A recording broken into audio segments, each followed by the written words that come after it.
Welcome to A Mason's Work, the podcast where we review Masonic symbols and illustrate how they can be used to solve problems in everyday life. With your host, Brian Mattocks, a proud member of the Craftsman Online Media Network. If this has happened to anybody, I know it's probably happened to you, and it's definitely happened to me. But imagine a meeting. It could be lodge, it could be work, it could be you and a buddy at a coffee shop, having a beverage, whatever. And you start a conversation like, we should do this. We're going to fix that. The world would be at a better place if everyone did this. And for a little while, it seems like that's going to make a change. There's a little twinge of utility. There's a little bit of behavior change potential. There's an option to start making it just a little bit better. And somewhere in there, it changes. It's not that anybody made a decision. It's more like the mind that you had that started the conversation shifts from talking about the way the world could and should be to complaining. And by the time that meeting ends, by the time that conversation concludes, you have 2 people, 3 people, a whole group of folks disenfranchised, kind of down, vaguely kind of malaise.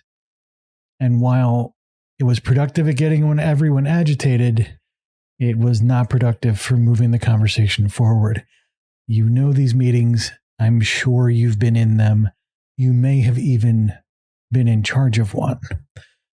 There is a way to tell when that shift has gone from productive conversation about things you're going to do to a non-productive complaint session.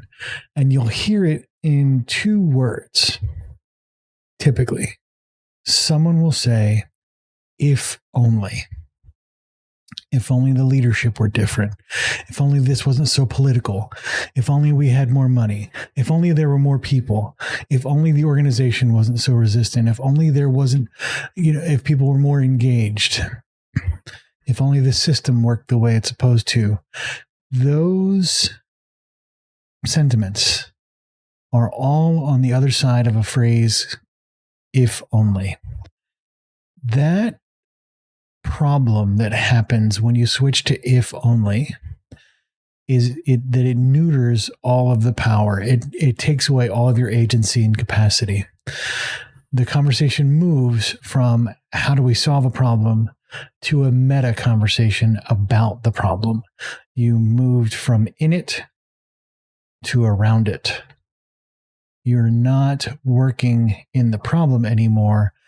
It requires people from outside of the problem in that if only kind of way to address it or fix it or alter it or change the conditions in some sort of meaningful way.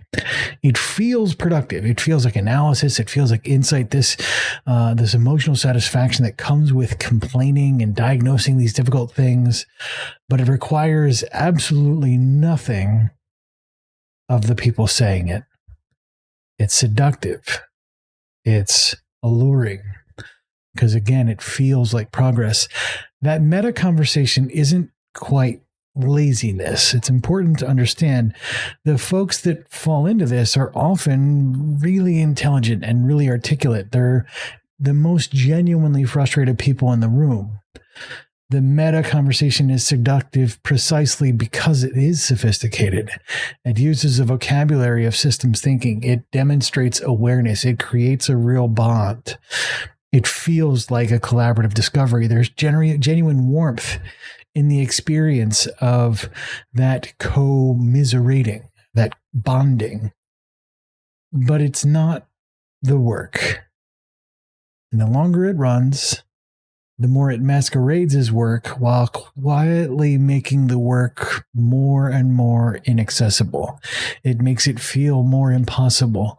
Every time you have those if-only statements, and it may not be those words exactly, but it's that sentiment, the statement increases the distance between where things are and where they need to be. Every hour spent in the meta is an hour the stone sits unworked.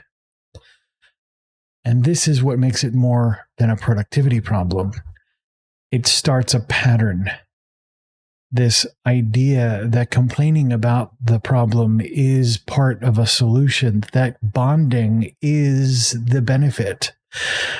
You get attached to the idea of the idea. In Fight Club, that was like they used the phrase, the copy of a copy of a copy.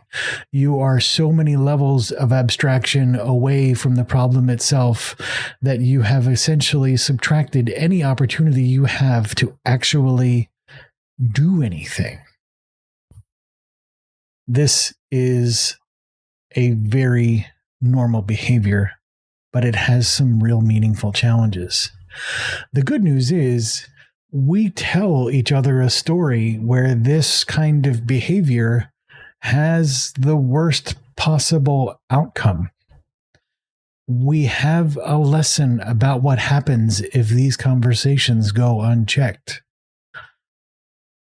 They weren't villains when they started sharing their concerns about not earning the word of a master mason. They were craftsmen with frustrations and cares and concerns whose meta conversation took over. And by the time they understood the cost of the decisions they had made, it was too late to take them back. As you go through your everyday life, hold your radar high, your attention high for these kinds of conversations. They are the beginning of an outrageously slippery slope towards destruction.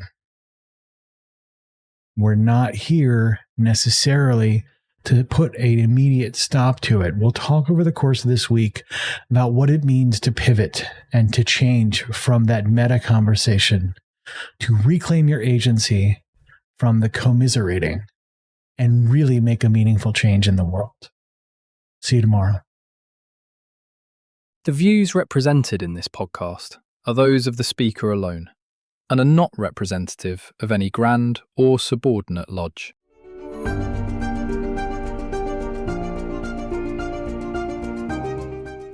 Hi, Brian here.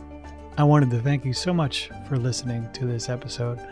If you have any suggestions or guidance for further episodes you'd like to see or hear, whatever the case may be, please don't hesitate to reach out to me at amasonswork.com, and we will try and incorporate your suggestions into a future recording. Thanks.